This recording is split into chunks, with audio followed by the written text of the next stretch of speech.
लाडकी बहीण झाले मी भावाची, शान महाराष्ट्राची, माझ्या शान महाराष्ट्राची.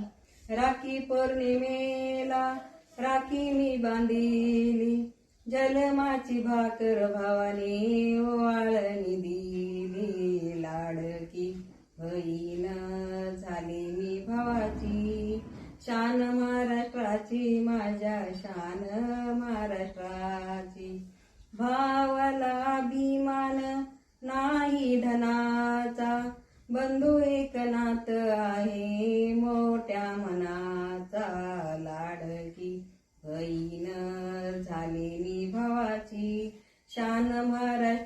भावाने बहिणीला स्वाभिमानी केले, बहिणीने भावाला आशीर्वाद दिले.